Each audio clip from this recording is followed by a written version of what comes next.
Ever since the pharaohs in Egypt, human beings have been trying to build structures that will last forever. It's their contribution to future generations. And concrete became the perfect medium because it's an enduring material. It deteriorates very little over time.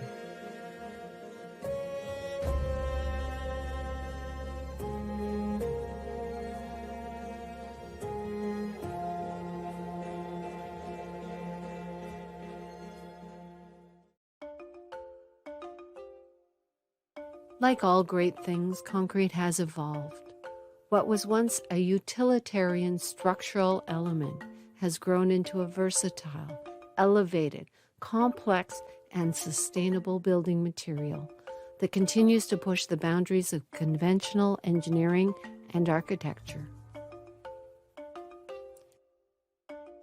Today's concrete harnesses the power of science at the microstructure and nanostructure level to deliver even more durability with a lower carbon footprint and higher strengths, allowing designers to reach taller, get thinner, and propel construction schedules forward with some truly spectacular results.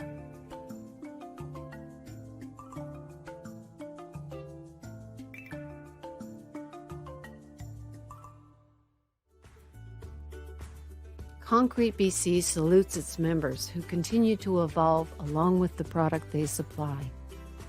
From humble beginnings and early generations, you are the women and men across British Columbia who design, batch, dispatch, deliver, test, pump, place, form, and live the complexities and triumphs of supplying one of the most sophisticated construction markets in North America.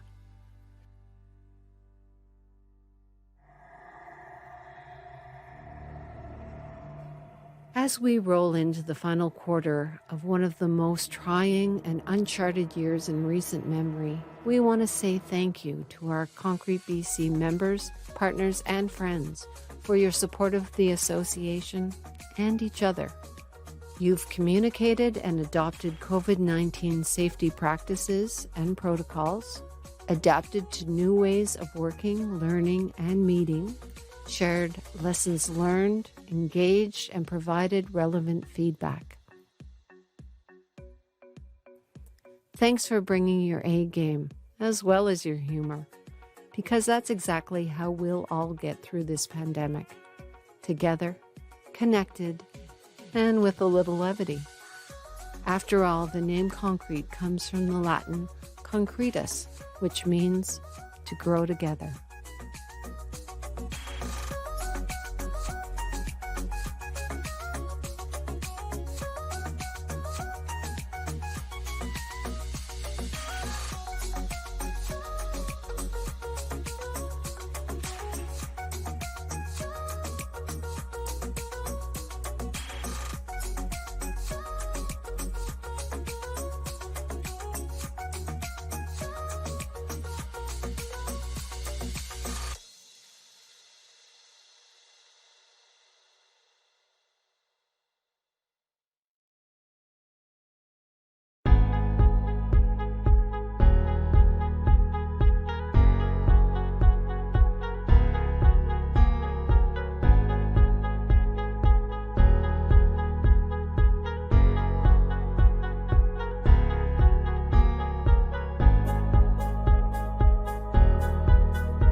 Good morning and welcome to the 2020 AGM. I'm so glad you could join us today. We have a very full schedule, so I'm going to do a quick orientation on how things are going to work today. All right, before we get started, I'll run through a few technical considerations. If you have any issues, you can email Sherry at gogolfevents.com or call the number on your screen. Please note our live stream is being recorded. All voting members in good standing received an AGM package, the agenda, proxy form, minutes of the last AGM, financial statements, and a nomination report by email in mid-September. This package included the resolutions that will be voted on today. Please note there is only one vote per organization. Our quorum is 25% of duly enrolled active and associate members in good standing of the association, including directors and officers. We have 105 voting members in good standing, so therefore 27 members constitutes a quorum. If you have questions, enter them in the comments section as we go. We'll get to all the questions or we'll follow up with you directly. We will be using poll questions for voting purposes. When there is an opportunity to vote for a motion, you will be asked to vote in favor or opposed. Click the poll link and vote. To make a motion or second a motion, please use the comment function and type "I move" or "I second."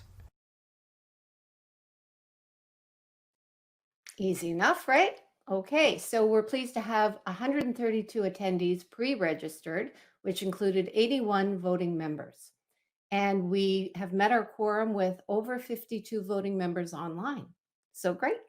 Let's kick things off with our first registration draw with Road King GPS. One lucky person is going to win a gift card of their choice valued at $200 from our member Road King GPS. Thank you, Harry and Jose.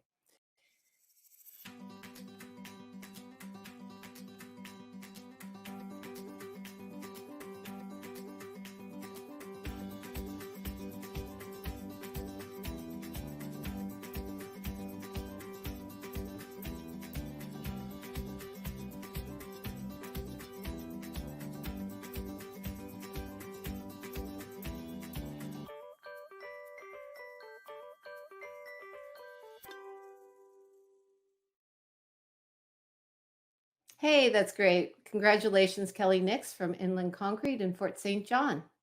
Now, I'm pleased to introduce our chairman of the board, Rob Slarks. On behalf of your board of directors, welcome to Concrete BC's 58th AGM. I am pleased to be hosting our first online AGM along with Racy Sadu, Joe Whipple, and Carolyn Campbell. Firstly, I thank you, Concrete BC members, for your support during these crazy times. This past year has been a year that has provided many firsts. The pandemic has changed how we conduct our businesses in various ways. I believe that we as suppliers should feel fortunate that our government deemed construction to be an essential service and that we've been able to carry on doing what we do best, and that's deliver concrete. I know that many of you, as I do, look forward to our annual convention, to meet up with old friends and share a good time. My hope is that next year we will be able to reconnect for the best ever 59th Annual Concrete BC AGM and Convention in Sun Peaks. However, today's world means that we are doing more online. The 58th Annual brings benefits to all. More members can attend without the challenges of travel from the far reaches of the province, without a large time commitment and the ease of accessing voting, participating anywhere there is internet. We are pleased that 100 plus members and guests are attending without a large impact on their budget and time. Connect online with others. Take this time to say hello, to comment, connect, discuss, respond, reply. We bring the resources of the online world to our annual AGM. Have a conversation, meet up with old and new friends. Use this opportunity to connect. Today, each of our committee chairs will be giving updates. They will be live in studio for any questions. Enter any questions into the comment sections as you listen to the presentations. We will address your questions live. If we aren't able to get to all your questions, we will follow up in the comment section until all questions are answered. To close our AGM, Ken Peacock, Chief Economist with BC Business Council, is our featured speaker. As my term as chairman ends, I thank you, the members, and our board for all your support. A special thank you to Carolyn for what she does for the association. Thank you to the board of directors for their hard work and the time required and committed to oversee the strategic direction and management of our association. I believe the association is in excellent hands with incoming chairman Racy Sadu and this board. I call this meeting to order. Carolyn, please review the Competition Act. As participants in this meeting, we must be mindful of the constraints of the Competition Act. There shall be no discussion of agreements or actions that may restrain competition. This prohibition includes the exchange of information concerning individual company prices, costs, margins, sales, and operating plans, rates, market practices, claim settlement practices, or any other competitive aspect of a company's operation. Each participant is obligated to speak up immediately for the purposes of preventing any discussion falling outside these bounds.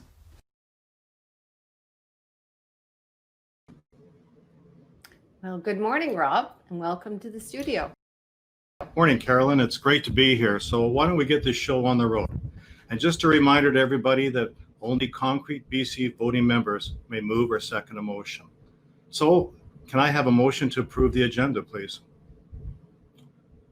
I have Rod Johnson and a second, please. And John Anderson. Thanks very much, John. All in favor?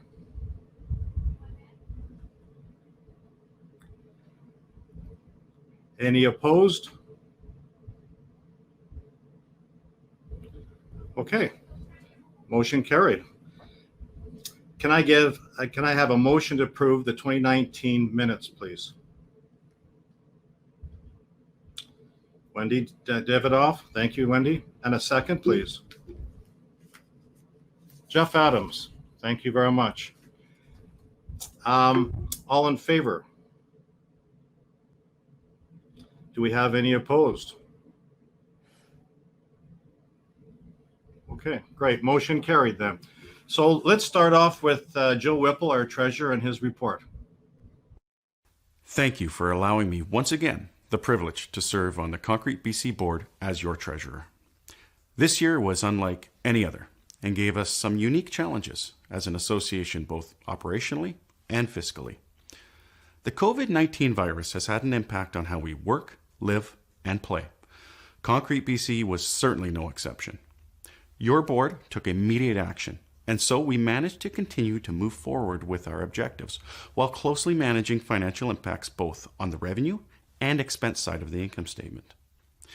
Concrete BC runs lean on a good day, but this pandemic forced us to make some difficult decisions and work differently in the final quarter of this fiscal year. On March 25th of this year, the board voted unanimously to relieve the final quarter dues. This amounted to a revenue reduction of $74,000, which was money directly back in the pockets of our members. In and around that time, we also made the difficult decision to reduce our administrative expenses by reducing staffing levels. We moved quickly to working and collaborating remotely to continue to further your interests while reducing costs and maintaining COVID-19 protocols. It was necessary to cancel events this year, as isolating and social distancing became the norm. We canceled our well-attended golf tournament, which had a negative impact of $8,000. In addition, our in-person educational offerings were ceased, coming with a negative impact of $7,500. Although the board moved quickly to operate in the new normal, traction was hindered some. This ended up leaving us with resources unallocated and has left us well positioned to continue to fund our initiatives going forward. To review year over year provides us with significant amount of dirty data due to COVID. However, reviewing profitability year over year still is a key indicator that aligns apples to apples. This year, we see revenue down sharply, primarily due to the COVID relief measure, which amounted to $74,000, and the prior year's completion of the pump project, which amounted to $51,000. Expenses this year were down $40,000. If we take a closer look, the reduction was largely due to the pump project expense piece being eliminated, which was $36,000 reduction. However, we also see admin expenses in total were flat, but included an additional $28,000 in consultants' fees. It is a decision made by this board to strategically utilize consultants to propel our committees and gain ground much quicker. Later, as our committees provide their updates, you will see these results. This year, we had a reduction of 2 active members, 5 associate members, and 2 affiliate members. We added 1 associate member and 1 affiliate member. As we review our non-dues revenue, we quickly see the impact provided by the convention at Spirit Ridge last October. Convention participation and likewise revenues have risen sharply in the past few years. It is by far the largest single non-dues revenue generator for our association. Unfortunately, the next year's, this convention, will not have the same impact. As we turn now and observe the profitability of our non-dues revenue generators, We see that both the convention and educational offerings have the largest impact to the bottom line. The challenge going forward for the board will be to leverage both of these to increase the positive impact. This was a year like no other.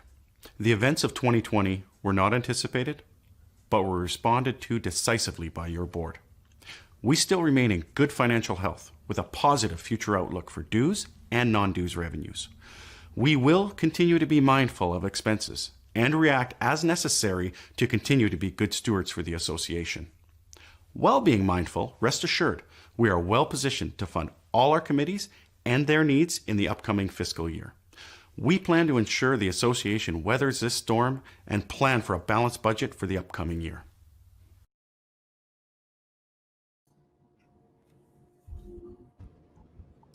Welcome, Joe. Morning, Joe. Good morning, Rob. Good morning, Kevin. Good to be here. Okay. Good job. Does anybody have any questions for Joe about the report?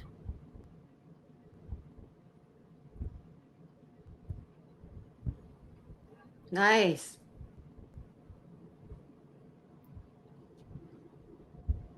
Nope. No questions at all?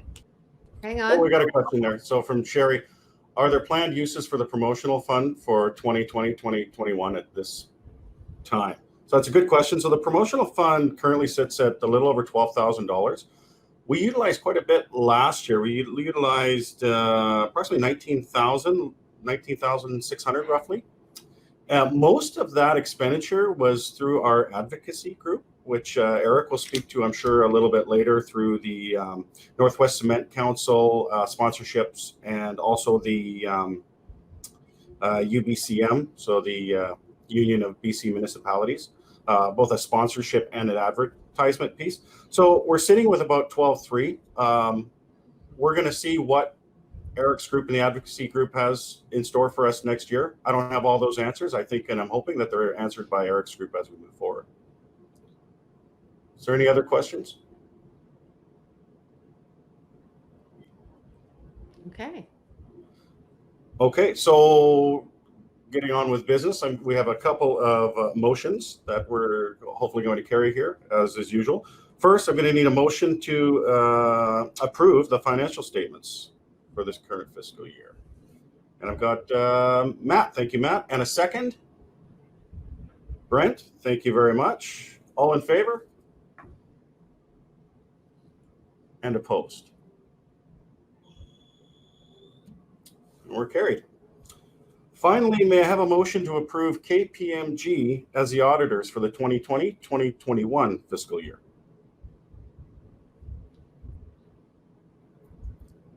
Thank you, Chris. And a second? Thank you, Richard. All in favor? And opposed? We're carried. Very good. And back to you, Rob. We have 2 directors leaving the board this year. I would like to personally recognize and thank Wendy Davidoff and Rod Johnson for their service on the board. Their presence and passion will be greatly missed at our meetings. And now here's our Vice Chair, Racy Sadhu, to present the nomination report. Concrete BC's bylaw 6A states that the affairs of the Society shall be managed by the board of not less than 11 directors and not more than 19 directors made of a simple majority of ready-mix concrete producers on the day of election.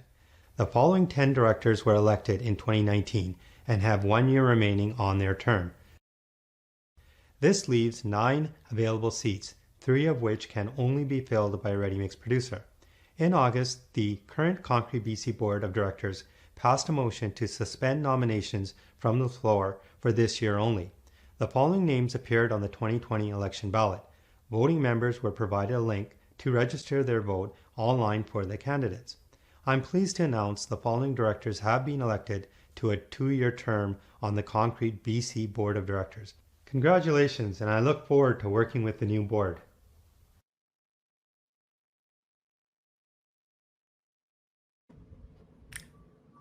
Thanks, Racy. Welcome to the studio. Thank you. Congratulations to all the new and returning directors. I look forward to working with you as well. Any questions for Rob or Racy?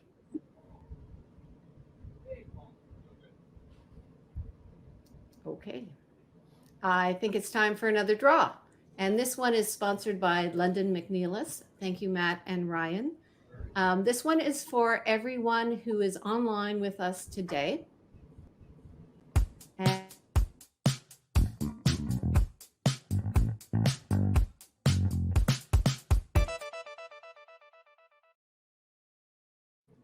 look at that. Joe Whipple. Congratulations. Wow, thanks. Is that allowed? I don't think so. I don't think.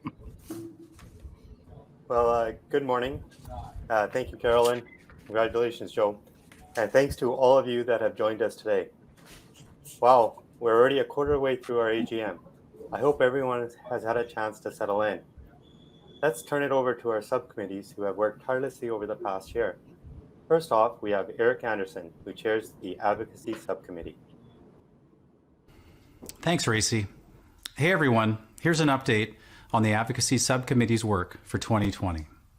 As a reminder, this team's work focuses on our main goal, as always, advocating for concrete in the building system, and to collaborate with our partners on concrete producers' role in the local economy. Another goal for 2020 was to share our grassroots program in our communities through Concrete BC-led meetings in targeted communities. So, our goal was to actively set up and lead 5 meetings. This subcommittee team would directly support members in the key areas of Kamloops, Maple Ridge, Delta, Richmond, and also with the BC firefighters. Unfortunately, COVID has put a damper on some of our direct actions that are best suited for in-person communication. So we will continue to push for these meetings this year. We have, however, had some great success in political outreach with some unplanned results. We've completed 2 great meetings with Federal Minister McKenna and also BC Parliamentary Secretary Ravi Kahan. COVID has brought about some interesting times in the concrete industry. We have seen our roles deemed essential to support communities and infrastructure. We have also seen wood, yet again, get some valuable press time in the building system.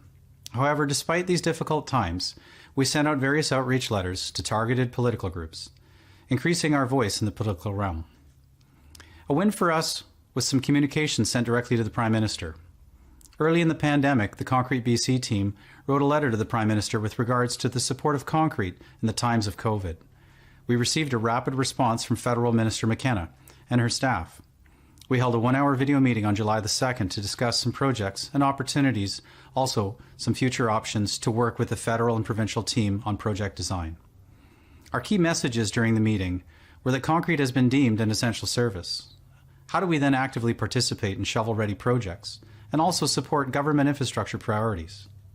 Some actions out of this meeting were we are working with For a Seat at the Table in the Investing in Canada Infrastructure Bank program. This is a big win as we can then be closer to how these funds are spent. We will also be working with the Minister's staff on specifying needs with regards to green infrastructure solutions. We want them to be aware of what concrete is available today from industry, from our concrete members, versus being told material specifications after the fact. Another win for us was with regards to mass timber in the building system. On June 16th, the BC government announced in a press release to expand its use and support of mass timber in BC buildings. This was certainly disappointing to many of us, yet a direction the government has been going for some time. Shortly after this announcement, we wanted to work with other concrete materials producers to co-write a letter to John Horgan and the Parliamentary Secretary, Ravi Kahan, tasked with running this program. We felt that a group approach would be more powerful than a variety of letters as we've seen in the past, often with different goals. We formed a partnership approach with Concrete BC, Canadian Precast Prestressed Concrete Institute, Canadian Concrete Masonry Producers Association, and the British Columbia Stone and Sand and Gravel Association. We developed and submitted a letter requesting communication from this group. Ravi and his team reached out, and we had a video meeting with our collective association team on August 13th to review this announcement and also opportunities we may have to participate in this work. Our key messages were we represent the collective groups from the concrete materials industry, from aggregates all the way to cement, and we are concerned about the singular approach to building materials. We would like to better understand the goals of Ravi's team and how we can participate in this initiative and possibly develop a broader scope in the future of Clean BC project criteria. So some of the actions were, we are now working directly with Ravi's team to explore opportunities to participate in these projects in a positive manner, to show that concrete is needed even in wood projects. We will be working with the Clean BC team to educate and advise on the use of concrete in the building system. And finally, this will be a new beginning for a larger push of representation of the concrete materials sector. Overall, it was made quite clear, though, that these initiatives, both Mass Timber and Clean BC, are in early stages with a lot of time to influence the outcome of these projects and ensure concrete gets its right place in the building system. A few other ideas we have been exploring are the Concrete Wins program to continue to leverage our lobbying power with other associations. The Concrete Wins program has been shared by the Cement Association of Canada team with Concrete BC to see if a BC version has some merit. This program was spearheaded by the Cement Association of Canada out of Eastern Canada and has developed some great unified actions for concrete and concrete-related industries. The goal is simple, to push for a more common voice so concrete wins in the building system. We are certainly stronger in numbers this way. We are still in the early stages of looking at this program and hope to do a working session with other associations in the near future and see if we do in fact have some common themes, and I'm sure we will. In fact, we have already begun some common outreach, as noted on the topic of mass timber. To me, we are well on the way to developing a BC Association synergy plan. This means we as associations can work together on some common items and better use our resources and ties to the political community for wins. Not unlike the strategy seen in the wood industry. This will help us to have a stronger voice as a concrete construction industry and better scope out all the jobs and material spend that our industry has to offer. Wood has done a good job of lobbying for its space in the building system. It is now our time to tell the larger story of how critical concrete is in the greater economy. I hope you are all safe and well and had a great summer.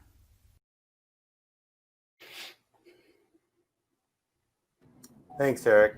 That was absolutely tremendous work. And we're looking to you to lead the charge in moving the concrete agenda forward this year. And welcome to the studio. Welcome and good morning. Thanks for having me. Are there any questions for Eric? Okay, I see a few questions here. Again, ones that we can't answer right now, we will do at the end of the meeting. Is your committee going to help in getting local meetings set up with politicians? Absolutely. As I said in my message there, we have targeted areas of Kelowna, Delta, Maple Ridge, etc., that we are working on. Those are some starts, but certainly reach out to us for some other areas of focus, and we can help you navigate in setting up meetings and helping to run them as well. Another question we have, what infrastructure projects is Concrete BC targeting? Well, you know, we've been chasing the Massey Tunnel Resurrection project for quite some time. So that's a concrete forward project we would love to see come to the table. Another one, Expo Line SkyTrain, you know, is another concrete forward project that we would love to see. So we've targeted a bunch of them throughout the communities. We can certainly update with a little bit more towards the end of the meeting, but definitely trying to support our members and getting these concrete wins for us. Well, those were all excellent questions. Please continue to post them in the comments area, and we'll try our very best to answer them in the time allocated at the end of the AGM. Okay, great. Thanks, Eric. Thanks, Racy. Next up, we have Mark Hilton and the Training and Education Report. Good morning. My name is Mark Hilton, and I'm the current chair of the Training and Education Committee. One of Concrete BC's goals is to be a portal for qualified educational offerings. The focus of the Training and Education Committee is to provide producers and members of our industry the training elements that can elevate the skills of their staff and help increase the industry's overall performance. I wanted to give you an update on some of the highlighted activities that the committee has been working on since last year's annual general meeting. In October of 2019, we launched the Certified Delivery Professional Online Driver Training Course, also known as CDP. Some of you may have seen the flyer that we sent out in the early summer to bring attention to this great course. The course is a 5-module course designed to help drivers better understand ready-mix trucks, product knowledge, and the concrete industry, as well as helping these students understand how to safely operate this large vehicle. The course is self-directed, so students can take at their own pace, and each module has topic-specific exam to ensure the student is understanding the content. In December 2019, we offered the Dispatch Training Course in Vancouver. Jim Wagner, formerly of Command Alcon, facilitated this very popular course again over at the VRCA offices. Students were entertained by Jim's stories, as well as the background detail of the technical advancements in dispatching over the years. We had 38 attendees take this course this time around. One of our most popular courses continues to be Concrete 101. This Basics of Concrete course has long been popular with the field and office staff, whether they are new to the industry or needing a refresher as they change roles. 12 attended the class we put on in January of 2020. The Concrete Pump Operator Safety Training course continues to be a popular workshop. We had 13 operators take the course in January, and many pump operators use it as a prep to writing their certification exam through the BC CSA. Keep tuning into our webpage to see when the next workshop is available. All course offering information can be found on our webpage at concretebc.ca. In 2019, our committee took on the exercise of identifying all potential courses that are currently offered to the concrete industry. We looked at in-person courses, online courses, other associations, the American Concrete Institution, ACI, and school institutions. We compiled a list of the courses we found, and while we can't offer all of these, we did provide a link to them so you can see what is available and investigate further what you see as valuable to yourself or some of your staff members. Please check out our Concrete BC webpage at concretebc.ca. Click on the Training and Education link and then on Additional Recognized Education to learn more about what is available. In early July, our committee was able to hold its first in-person meeting in some time. With the 6 of us all properly socially distanced, the team spent the afternoon strategizing and brainstorming ideas on how we add further value to our member partners through education. Through great discussion, we came up with the idea that we need to offer opportunities through learning so our industry members can grow and stay an employee for life in our great industry. Our thinking led us to the idea to build a career path training program to help individuals or even external people to the concrete industry looking to get in acquire the skills unique to our industry required for their next job up in their career progression. For example, someone starting fresh in our industry usually gets introduced by working in the yard. But over time, that individual may have the ambition to become the leader of the yard or maybe move into an operations role. Following the proper course path, the individual can at their own pace gain the knowledge and be ready and more comfortable to step forward when a larger role or opportunity presents itself. We know that it will take a lot of effort to get this idea fully realized. We see it as a 12 to 18 month timeline until you may see our first offering, but we are very excited and motivated to be able to offer this to our members. Stay tuned, more exciting information on that to come soon. So, this is what the committee has been up to. If you would like more information on any of our courses, you can always check out the Training and Education tab on our website, or you can email Concrete BC's Executive Director Carolyn Campbell at ccampbell@concretebc.ca. Thank you. Enjoy the rest of the annual general meeting.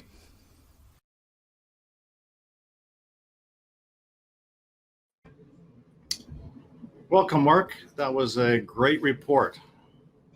Thank you, Rob. Good morning, everyone. Morning. So do we have any questions for Mark? I do see we have one there. How many drivers have been through this CDP course program? Good question. It was a new offering for us this year, so we were happy to see that we had 22 people that have been through the program so far. Hopefully we continue with that number and can add many more, but good success so far and good feedback on that.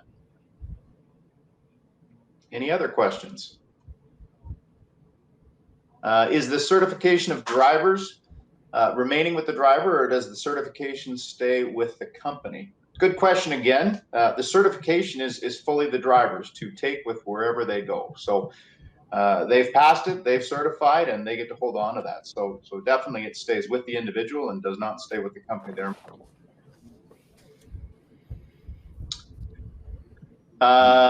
Question from Wendy. Can any member volunteer for the committee? You can put your hand up to the committee for sure. We're always looking for extra help, extra ideas.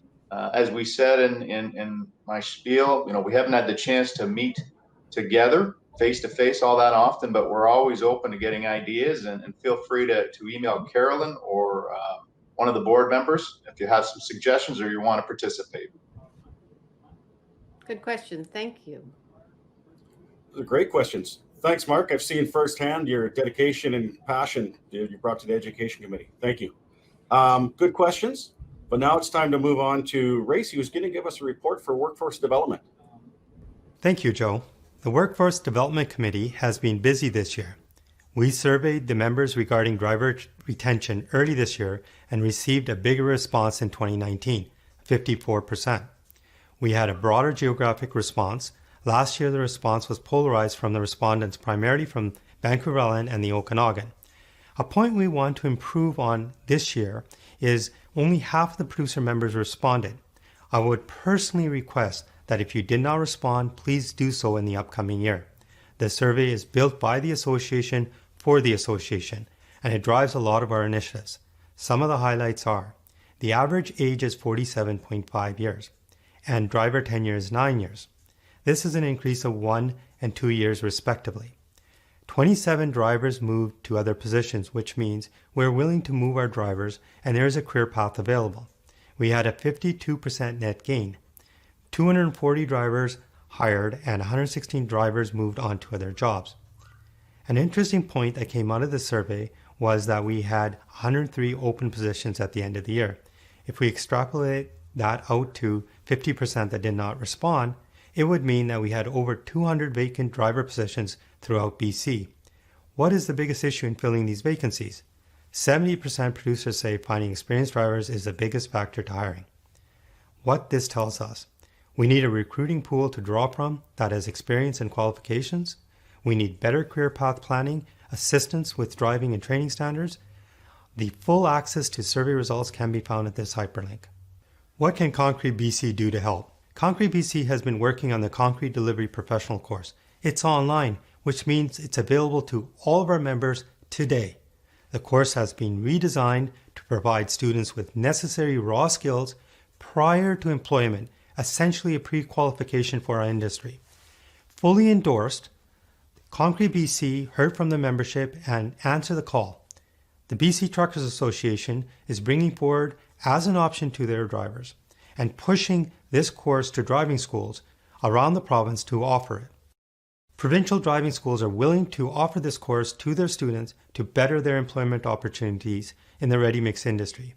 We have been working with a recruiting consultant in the Lower Mainland who is working to build a resource pool of drivers. He wants to extend this resource pool to the different geographic circles throughout BC.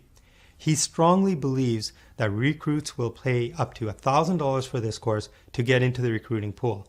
This would mean that producers don't need to pay for them. This is a huge win-win. We have better qualified candidates, faster and more effective hiring, a concrete industry standard, and new hires that are vested in our industry. I believe the following testimonial says it all. We added Concrete BC CDP course to our new employee orientation in 2019. The content is custom made to our industry and the course provides real value. It was so well received that we decided to offer the program to all of our drivers.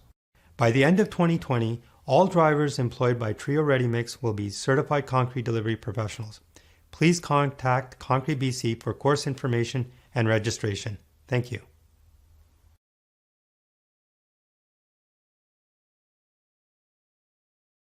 Good job, Racy. Excellent work, Racy. It's time for questions. Are there any questions for Racy?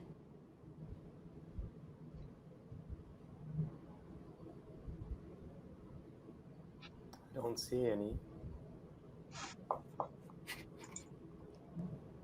Well, I will be online at the end of the AGM to answer any questions. If you do come up with them, please post them, and I will be sure to answer them.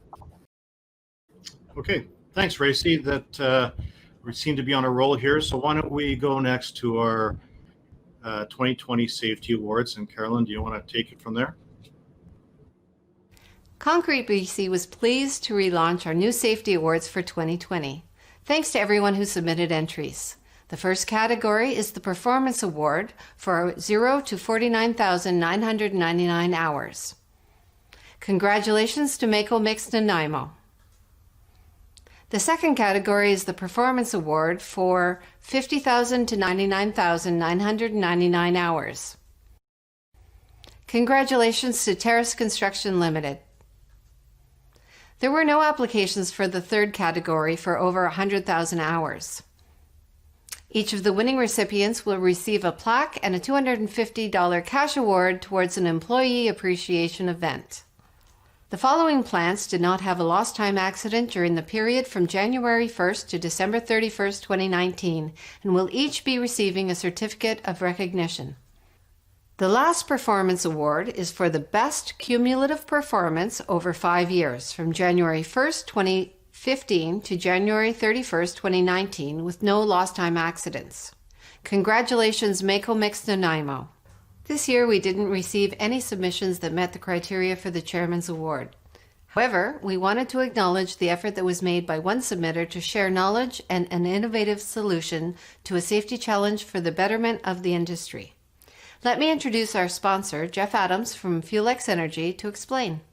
Safety is an important aspect to all of our businesses. At Fuelex, we believe that all accidents can be prevented, and safety is an integral part of everyone's job. That's why we wanted to reward the effort made by this member to share their learning on improved safety around slump racks, a common area of safety incidents for producers. By removing this hazard, in this case the elevated work platforms, they were able to redesign a slump area to be focused on safety without sacrificing production. I'm pleased to award $400 in SO Fuelex gas cards to Philip Rhymes at RMC Ready Mix Limited in Surrey, British Columbia. You'll all be able to read about this safety innovation in this month's Concrete BC newsletter. Congratulations, Philip. Thanks, everyone, and enjoy the rest of the AGM. Thanks, Jeff and Fuelex. And thank you to all the companies who submitted this year. If you want to get recognition for your company's safety record next year, be sure to enter our 2021 Safety Awards.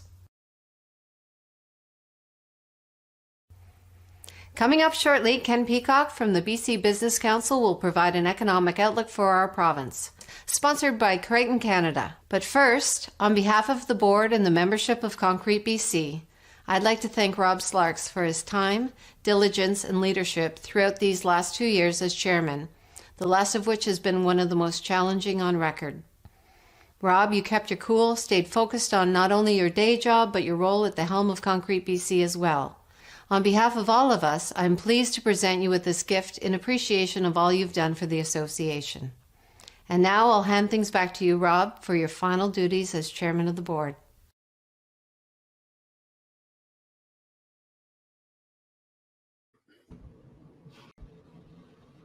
Okay, thanks, Carolyn and Jeff. That was a great job. Is there any new business out there?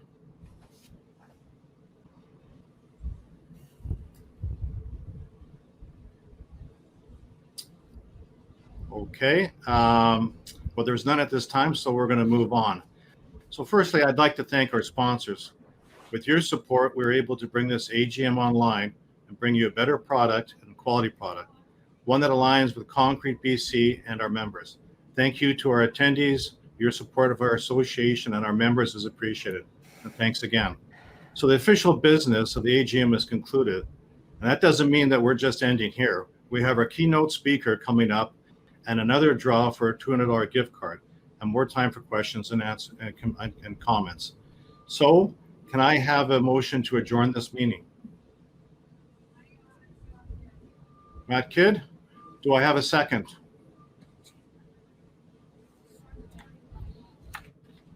Todd Hansen, thank you very much. All in favor? Opposed? Okay, motion carried. I now declare the 2020 AGM adjourned. So just remember, we're going to go on with our key speakers. So Carolyn? Okay, well, up next, John Anderson from Creighton Canada to introduce our keynote speaker. Hi, I'm John Anderson from Creighton Canada. We are proud sponsors of Concrete BC's 2020 AGM. I have the privilege of introducing our featured speaker, Ken Peacock. Ken is Chief Economist and Vice President at the Business Council of British Columbia, a business advocacy association representing BC's 250 largest companies. These companies together account for over 1/4 of all jobs in the province. In this capacity, Ken contributes to the Council's work on economic and policy issues of interest to the business community. Ken was born and raised in BC and has attained his master's degree in economics from Simon Fraser University.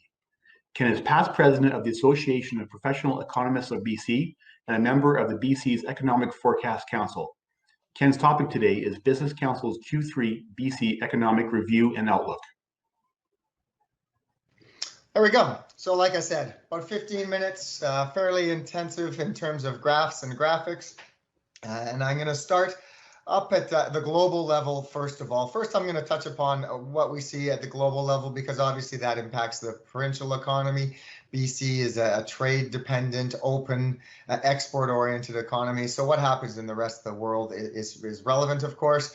Then I'm going to move into what we see happening in the labor market and touch upon BC's labor market dynamics, largely because we have good information on that, and it's the most sort of current up-to-date data that we have, and a picture of the recovery process, if we look at the employment data, is starting to emerge. Then I will get into some of the more other economic indicators, and then conclude with something about construction, the concrete sector, and what we expect for your industry and sector generally. But just to begin here at the global level, the thing to note is right up at the top: world economic growth, GDP growth, expected to contract by 4.5% in 2020. This is a large decline, much more significant than the Great Recession or the global financial crisis back in 2008 and 2009. These forecasts are coming from the OECD, their most recent projections. You can see that in 2021, the organization is calling for a fairly sizable rebound to global economic output. Most of that will have to do with the emerging economies rather than the advanced economies, that stronger rebound in 2021. And as you can see lower down in the chart, not so much the case with the US. The OECD expects the US to mount a fairly significant rebound. But when we get into Canada, almost a 6% downturn in 2020, and then just a 4% recovery expected in 2021. The euro area expected to take an 8%, nearly 8% contraction in 2020. That economy in the euro area is going to struggle.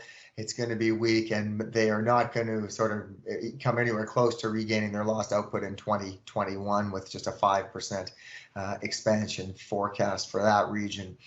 Just jumping down to China, 1.8% growth. Not too long ago, just a few months ago, most forecasters were expecting the Chinese economy to contract in 2020. So this speaks to a bit of an improvement. These forecasters see some strengthening in China, some improvements. They've got past most of the coronavirus related shutdowns, and they reopened, and the Chinese economy by most accounts is starting to recover quite robustly. Japan, on the other hand, quite a different story. Big contraction in 2020 expected, and then not much of a recovery in 2021. Now, just with that sort of general background, essentially the takeaway message is the global economic backdrop is going to remain soft. I don't have a slide on interest rates, but the other kind of general backdrop thing to keep in mind is we are in a low interest rate environment. In advanced economies or right around the world, you're seeing interest rates drop to rock bottom levels. Same thing here in Canada. And we'll get into it a bit more in a moment, but the low interest rate environment, of course, is providing some stimulus and a little bit of lift to the housing sector. So we'll touch upon that in a moment. Just jumping right in, just starting with this. This is a picture of the total number of people working in the province of BC. You can see in here a strong run up in jobs from sort of 2015 to 2019. Things were softening in advance of the outbreak of the virus and the pandemic being declared. But then, of course, when we run into the closures in mid-March for the consumers, many of the consumer-facing segments of the economy, employment tumbled. And you can see it really did fall quite precipitously. That is a loss of 400,000 jobs from February to a couple months later. And then we do see a significant rebound.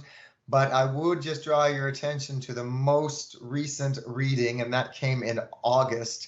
And what we saw was a gain of just 15,000 jobs in August. In normal circumstances, 15,000 jobs would be a healthy, strong gain, something that we would applaud and think that's good.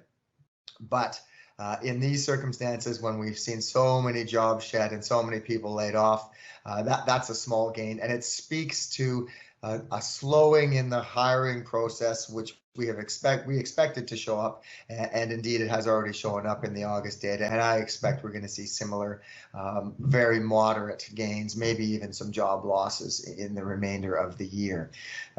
Just an interesting dynamic that has emerged in this shock and the downturn in the job market is the difference between the metro regions and the non-metro regions. So just quickly here, I've got Vancouver and then the three other large metro regions in British Columbia, Abbotsford, Victoria, Kelowna, and then up at the top here, that top line there is the rest of British Columbia, all the other jobs outside of these four metro regions. Of course, you can see Vancouver hard hit, the hardest hit by quite a significant amount. Employment falling by almost 20% at the low point, and it's down around 12% now. These other metro areas, the medium-sized, mid-sized metro areas in British Columbia, their employment figures from February are down about 6 to 7%, so quite a bit better than the Vancouver situation. But the really interesting part is if you jump up to the rest of BC, so you get out of the metro areas, talk about the smaller urban areas as well as the smaller cities, and the total number of jobs in that rest of British Columbia aggregate is actually fully recovered since February, and they never really fell that much. So this, not surprisingly, speaks to the different industrial structures between the urban areas and the metro areas. Of course, Vancouver, and I'm just about to get into it in the next slide here, has all of the industries or heavy concentrations of the industries that were hardest hit. So just to give you a flavor of the different impact across different industry segments in the provincial economy, what I've done here is I've just classified the different industries in BC in the provincial economy as either hard hit, moderately impacted, or limited impact. And not surprisingly, again, accommodation and food services hard hit, information, recreation, and cultural industries saw a big downturn in employment, and that's because this captures the large sporting venues as well as live concerts and other large audience attended events. It also captures film and television recording, which was closed but then reopened, so hard hit but then some recovery. And construction, interestingly, gets picked up in here.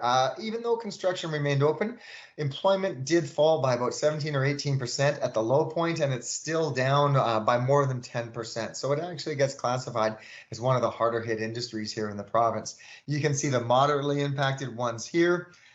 Retail and wholesale only gets a moderate impact because much of the retail space did remain open during the COVID crisis. And then the limited impact ones are here.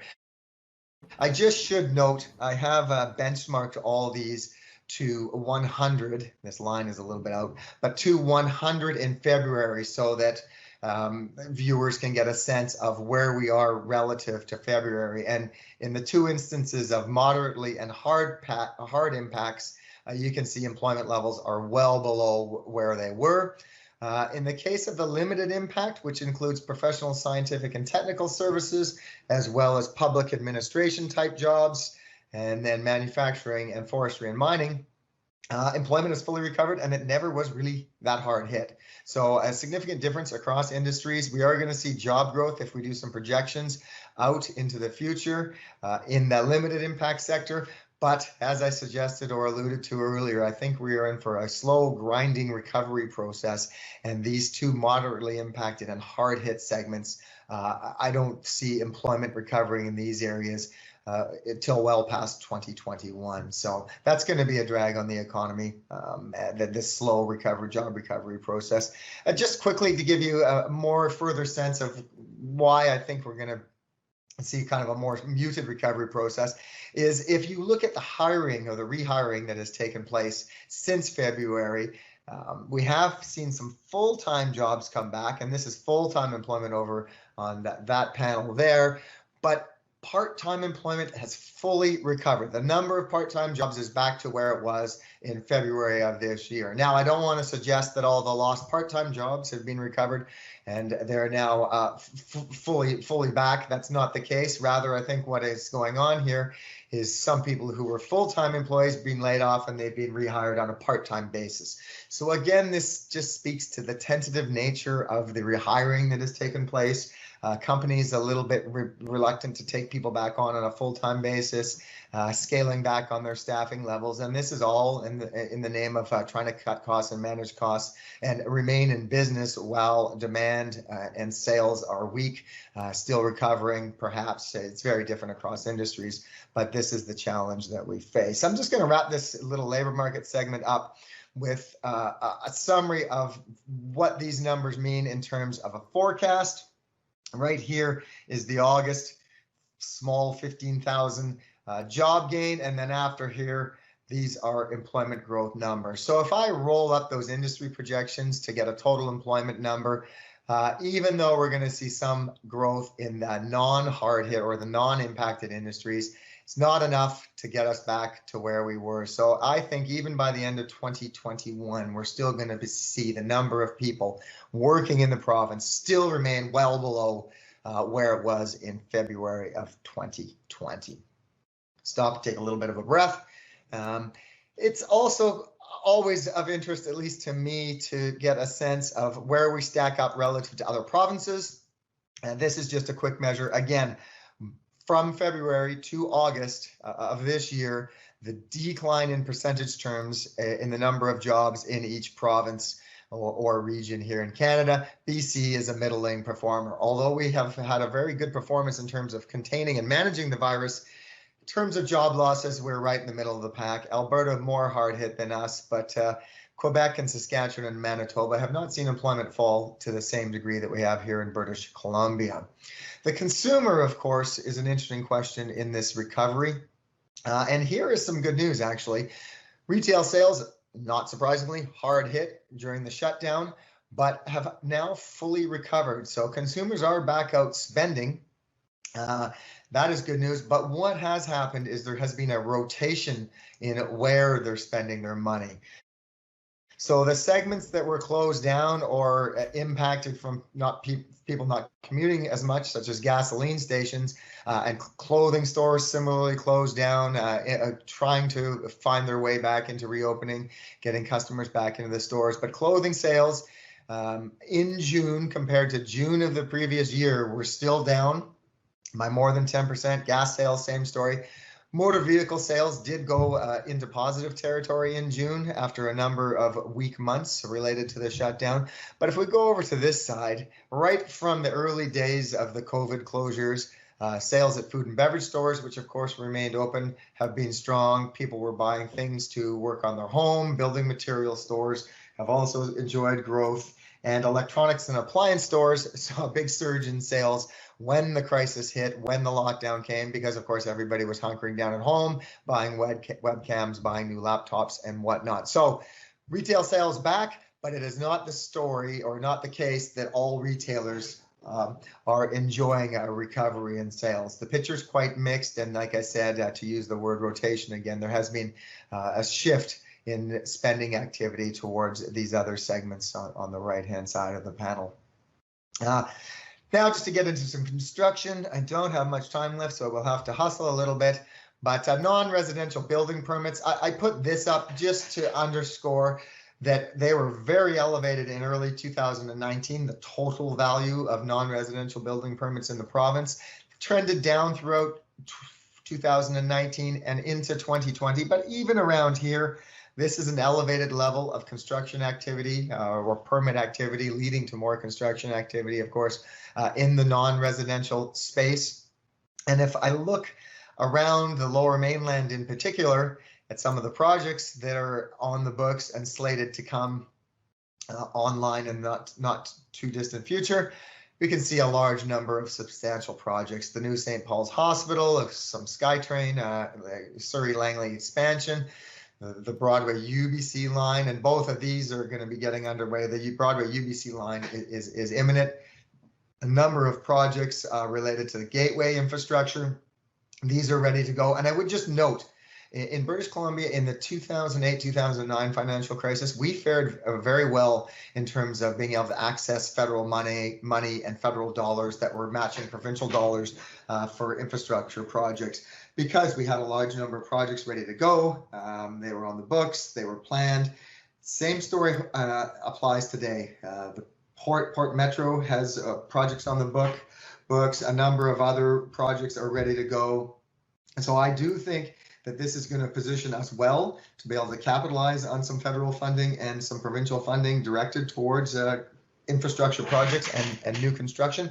And this is clearly a plus for BC. There will be some other softening related to the downturn, of course, but I do think that the stimulus that we're going to see coming, some of it already been announced, but there will be more announcements from government, will more than offset some of the weakness related to projects in the private sector that are being postponed or delayed or built at a slower pace than otherwise would have been the case. In the residential segment, housing starts have jumped up quite nicely in recent months. We remain at elevated levels. Home building, I believe, is going to continue to be an area of strength for the provincial economy. And I did mention interest rates at the outset. I think these low interest rates are going to, first of all, they've improved affordability. The downward move with rates has made purchases of, yes, rather expensive homes in the Greater Vancouver area. Yes, they're expensive, but the lower interest rates makes it much more affordable. So we have seen a pickup in activity and sales, and we are seeing some response by builders. I also think we absolutely cannot ignore the affordable housing plan that the provincial government has in place. There's going to be new purpose-built rental housing units constructed here in British Columbia, and that is going to provide a lift to this residential construction space as well. Just quickly to exports, and then I'm going to do 2 or 3 minutes on your sector and then wrap it up. And like I said, we'll have some time for some questions. This is just exports. I flashed this up as backdrop to our kind of general economic context. When BC's export sector is struggling, as it is under the weight of this global downturn, that washes up on BC shores. It means fewer jobs, it means less income, it means fewer purchases, and this is going to be something that is going to weigh on BC's economy for the rest of this year and into the first part of 2021. I do expect the export sector to pick up somewhere around mid-2021. And that wraps it up for sort of these economic indicators per se. Just turning to construction costs. In Metro Vancouver, Statistics Canada has this construction building price index that they compile on a monthly basis. And they have a long series for the non-residential component and a shorter series for the residential segment. But you can see here big price pressures, upward price pressures in this building boom in the mid 2000s. Of course, much of this was related to the run up to the Olympics. So upward price pressure here, I remember it well. Construction projects, people being very, very concerned about cost escalation. Some projects actually getting postponed because of the cost escalation during this period. With the recession, the big recession, the price index drops sharply, recovers, and we kind of see a normal period here. The index, cost index rising by 2 to 3 to 4% sort of year over year for quite some time. And then we get a jump as building activity in British Columbia picks up. But in 2019, with that slowdown in permits and perhaps some moderation in other sectors of construction, we did see price pressures for construction costs start to abate, and we see the same pattern in the residential segment. So right now, on a year-over-year basis, there's very little inflation. It looks to be around 2%, maybe just above, in the construction space. Product prices are a little bit different and somewhat more interesting, very cyclical here, as you can see. But what I've plotted here are some price indexes just to give you a sense of the different direction between wood products right now and cement products. So this index, there is an aggregate measure, the Industrial Product Price Index, which is the light blue line, and prices for industrial products overall are actually falling right now. Again, not surprising. They fell here during the recession. In this recession, we fully expect weakness in this aggregate product price index and to show up as it has. But the interesting thing here, lumber prices and wood prices have started to climb quite sharply. It's showing up in the price index here, but cement and other metallic mineral products, and this is the best measure I can get of cement. It does include gypsum and window products in this price index, but a little upward pressure, actually flat year-over-year price changes for that price index. So a bit of a difference between products there, perhaps a market opportunity, because as lumber prices rise, it has a big impact on construction costs, of course. So suddenly cement and cement products look more favorable for projects in terms of costs. Finally, I do have to get off here because I've been running up to close to 20 minutes.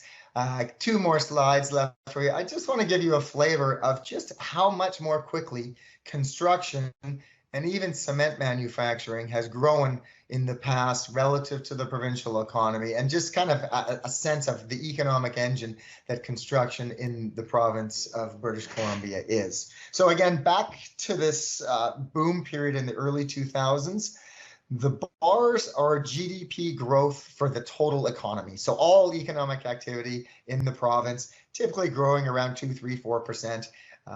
Year in, year out. Recession here, we're going to have a bigger recession in 2020, of course. But the dark blue line is cement and concrete product manufacturing. And the red, or the reddish brown line here, is expansion or GDP output, the increase in GDP in construction. So boom period here, output in cement and concrete products, not surprisingly, correlates strongly with it. Falls during the recession, quite closely correlated here. A little bit of a divergence here. I'm not sure if your sector is exporting more or what's going on here. Perhaps people in the audience have a good explanation. But I think that this kind of robust, stronger expansion in your segment and this upturn in construction here is going to continue into 2020, 2021, and 2022. So generally good, robust growth for your segment and construction as a whole. I do agree. I do note that some projects in this environment, uncertainty about the future, the global outlook, what is going to happen domestically, does mean some projects are going to get postponed. But I am confident that the amount of stimulus that is going to be directed towards infrastructure, other projects, this is going to be a wide range of infrastructure, will more than outweigh the softening in the private sector. Just quickly, forecast. This is a picture. You can get a sense here that the magnitude of the downturn we're expecting in 2020 is large, 3 times the size of the 2008-2009 recession. And if people remember back to this one a decade ago, it was quite a nasty recession, but BC did come out of it quite quickly. We are going to see a rebound, but keep in mind, these percent changes are not symmetrical. A downward percent change is bigger than an upward percent change. So for example, you're at 100, you get a 50% fall, you go down to 50. You get a 50% increase from 50, you only go back to 75. So this 4.5% increase doesn't even get us really halfway back to the, doesn't even recover half of our lost output. Just the numbers, big downturn, recovery in 2021 for the economy. The job numbers are interesting, a 7% contraction, and this is mostly baked in because we have employment numbers through August. So it's going to be close to 7% contraction, maybe a little bit less. Fairly strong rebound, but as I said at the outset, the job numbers are not going to recover for some time. Unemployment still averaging 10% in 2020, down a little bit in 2021, but we are concerned about the potential damage from long-term unemployment, the scarring in the job market and whatnot. You can see the housing market numbers here. Good year in 2021 expected. Retail sales, strong rebound. This huge 8.3% increase, a lot of that is just a pure math effect. The big dip this year, or March, April, means that when we compare March and April of 2021 to March and April of 2020, the numbers are flattered or boosted by the fact 2020 was so weak. We don't expect much inflation. Don't worry about overall inflation. It's going to be a muted inflation environment in this post or in this COVID world. With that, I will wrap it up. Back to the moderator, and thank you. Hi, Ken, and welcome to the studio. And thank you for your insight into what's coming up for BC. Yeah, thank you. It's good to be with you. So, do we have questions from the audience for Ken, please? From Doug Lum. Any consideration to phase 2 and 3 of the COVID, similar to what has happened in Quebec right now? So, are we referring to potential shutdowns? I'll answer it this way. To do any sort of economic forecast, you have to make some assumptions about how the path of this COVID and the infection rates and whatnot. And right from the outset, we have assumed that there's going to be a large second wave. Just reading all the literature on past pandemics, it's just the case. Actually, I read a paper just the other day that of the 7 previous pandemics going back over the past 150 years, 6 of them all had substantial second waves. So that's our operating framework, but we believe that we're going to in BC and probably across Canada, we'll be able to manage it better. We got systems in place, there's testing available now, masks, so we don't anticipate widespread shutdowns, but rather because of the ability to track and trace much better than the early days of this virus breaking out. We think at worst, if we do go to shutdown, they'll be much more targeted, maybe like we're already seeing, maybe bars late at night. So for our forecast, no, not widespread shutdowns, if that's the question that we're getting at there. Okay. The next question is from John Anderson. His question is, federal and provincial debt is increasing due to COVID relief and stimulating spending. How will this impact us? It's a great question. And we are starting, early days at the Business Council, when this pandemic first broke out, it was fair that governments were responding quickly and getting money into the hands of individuals who had lost their jobs just because the job losses were so massive. Money had to be delivered. Now, it's clear that it was probably a little bit too easy. I'm not sure if people in the audience know, but at the height of this downturn, we saw 400,000 jobs disappear.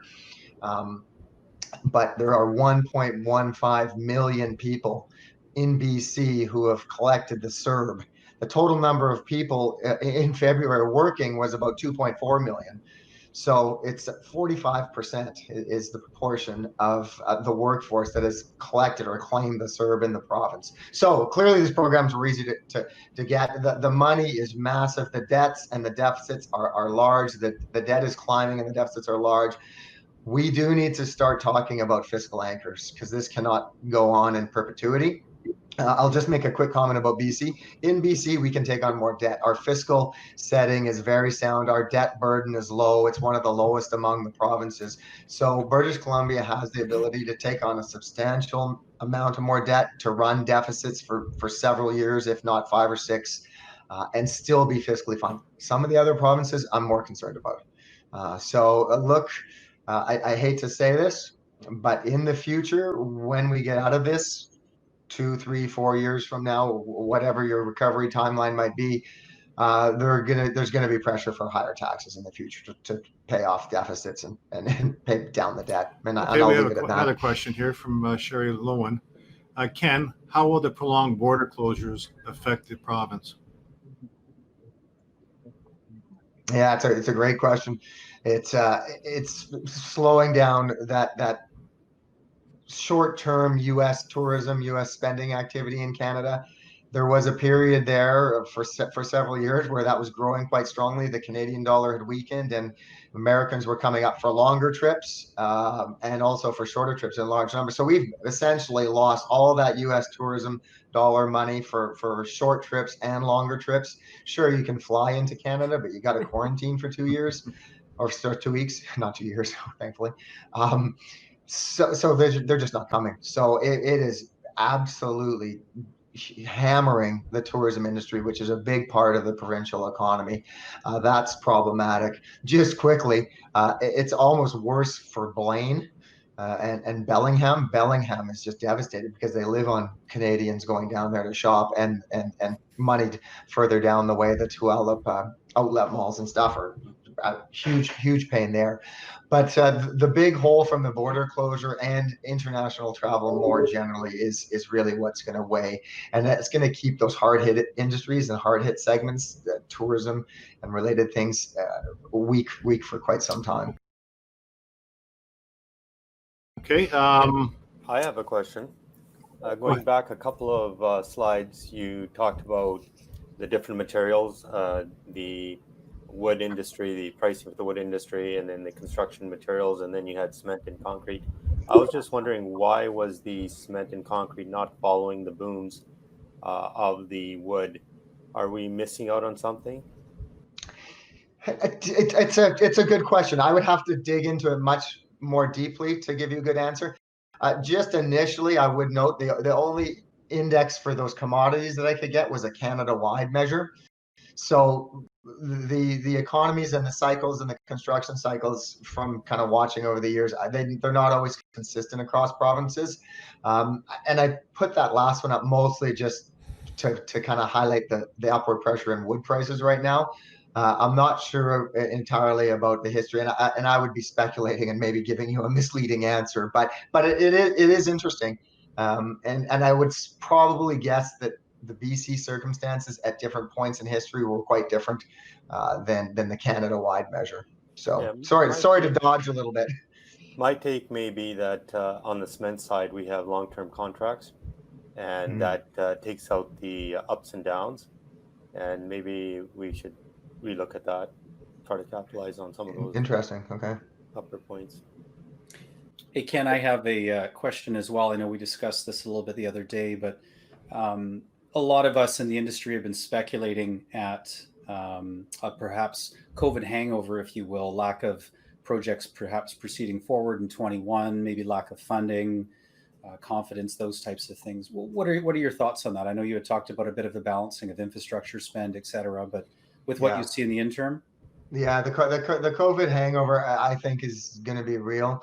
So just to give you a sense of our thinking, as we go into the fall here, we're pretty certain you're going to see the number of business failures rise, in part because a lot of businesses, again, not in construction, not in these industries that haven't been hard hit, that have weathered it well, but rather the ones that have been hard hit, more closures because they've been propped up by government money so far, and at some point that is going to have to end.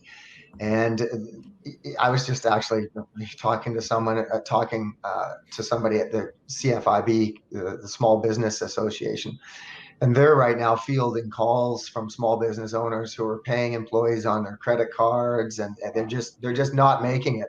So I think that reality is going to kind of bubble up and show itself in the fall months and in the early parts of 2021. So that's going to kind of dampen the recovery process. That thinking kind of aligns with people are going to be concerned. We will postpone and delay some investments. So I do agree that I think you're hitting that on the private sector. You are going to see projects pushed back and delayed. Yes, it could also be an opportune time for some people. There is this innovation churn process that happens in recessions, but I'm with you. I think you're sensing that the private sector is going to scale back. Public sector spending is going to be substantial, though, and I'm sort of speculating largely at this point, but just this morning, Prime Minister Trudeau announced another $10 billion in infrastructure spending coming out. So we're going to continue to see these announcements flow. The big challenge for BC is being positioned to take advantage of that money. And I mentioned it in the presentation. We did very well in the last recession. We should do well again this time. The port's got lots of projects lined up. There's a lot of infrastructure, and we got a long list. Get on it.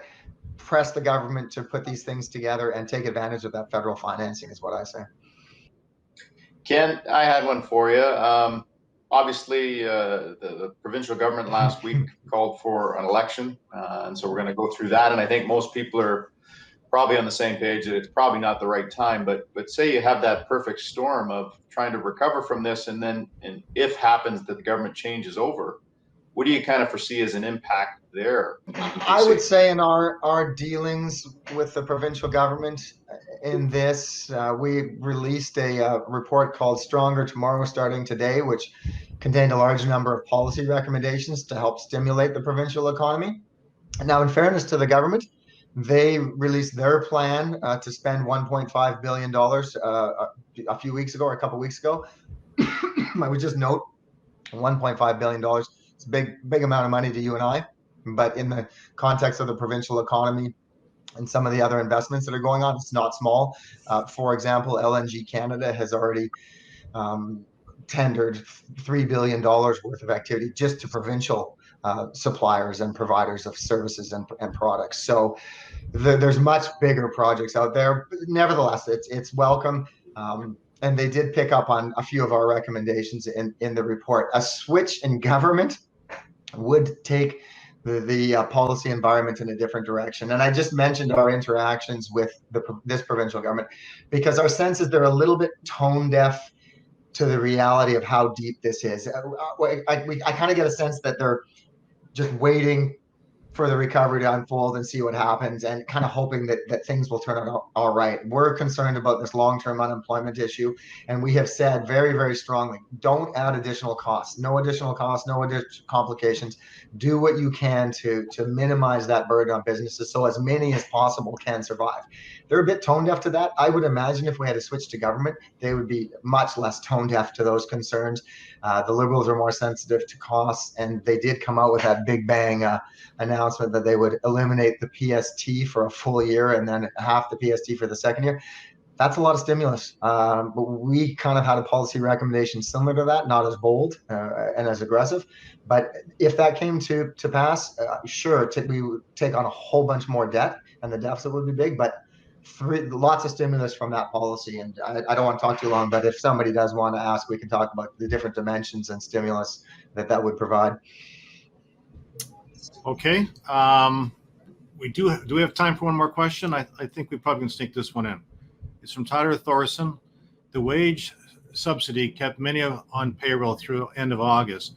Do you predict a further downturn in employment now that the program has been wound up? Yeah, exactly. This question aligns with the concern about business failures in the coming months, the coming 6 months. Yes. So yes, there will be a downturn in employment as some of these support measures are wound up and as more businesses go under.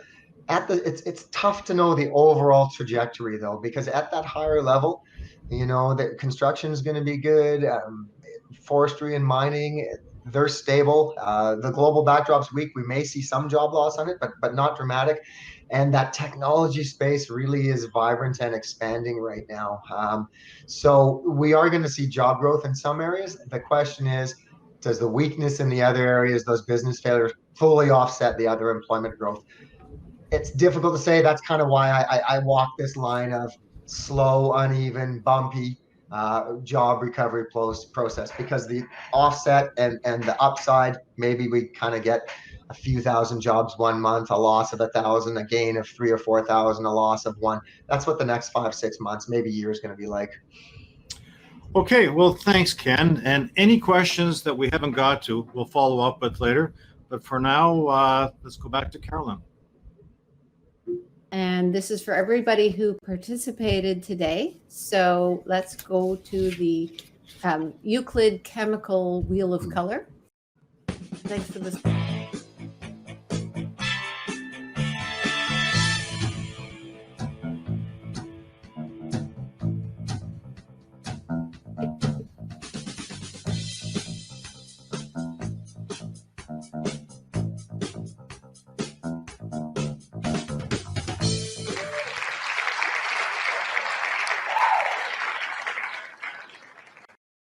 Congratulations.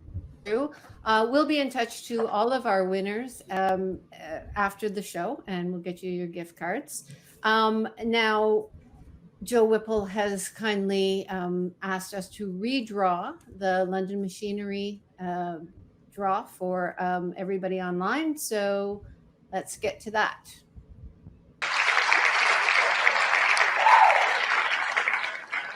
Friend Snell, congratulations. Over in Alberta. Okay. We really appreciate all our members and attendees who made the time to register and vote and participate and connect and comment here today. Mac Trucks thanks us in our supports us in that. Thank you with a sponsorship and a $300 gift card if you complete our survey. So you've got a link in the live feed as well as in your inbox when you finish this. So tell us how we did today and you could win. That about concludes the official portion of our AGM. I want to thank you all for attending from all over the world. I saw, some different countries. One of our new members, Tech Will, is participating from Finland. So welcome. And I want to thank all the sponsors for their support. We will stay on after the live stream concludes and answers all kinds of questions. Make sure that if we didn't get to you, we'll follow up with you directly. But for now, I want to move to kind of what we traditionally do at the end of our AGM and convention when we're all live together. For the past couple of years, we've concluded the event with photos from our attendees. And this year, thanks to Jeff Adams and FuelX, we've created a video of the photos that our members sent us. So everyone who sent us photos was entered in a draw. And the winner of the $100 FuelX gift card is Al Park. Congratulations. Al's from EXL Engineering, so that's great. And Al, your card's on the way. And then FuelX very generously added another $200 in gift cards for the best photo. And so we had 3 judges take a look through all the photos you sent in, and there are some great ones. And they unanimously chose this photo as the winning photo. So there it is, Hansen, surrounded by concrete, and he's in India. So he has had world travels, as you've probably seen in our newsletter. So congratulations, Sheena Sajou, for entering that photo. And I'm pretty sure Racy might have had something to do with it. So hopefully she'll share her gas cards with you, Racy. Thank you all. We're going to leave you to enjoy the Concrete BC members, moments, and memories, and enjoy. Hey, it's me again, Jeff from FuelX. We're proud to sponsor the Concrete BC 2020 Members, Moments, and Memories video. Say that 3 times fast. Photos and images have been provided by Concrete BC members and friends. This montage showcases 2020, a look at our projects, our families, and our 2020 life stories. We have put this video together for you to keep the memories alive. Enjoy.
And that's a wrap. I want to give a shout out to all of you for being here, the hardworking executive and subcommittee chairs. Thank you, Ken Peacock. That was a great addition to our first virtual AGM.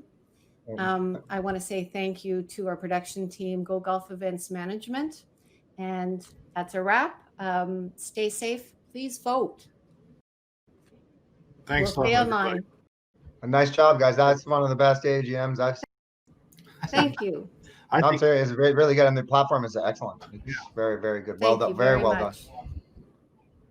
Yeah, that's actually the best virtual AGM. I haven't seen too many, but that's the best virtual AGM I've seen. And the weak link was the economic update. Everything else was awesome. The economic update was the weak link. Not at all. It was just the icing on the cake for us. So, guys, we can stay online and answer some questions. But I think what we'll do is wrap it up and close it out, and we can stay in studio and maybe get to people.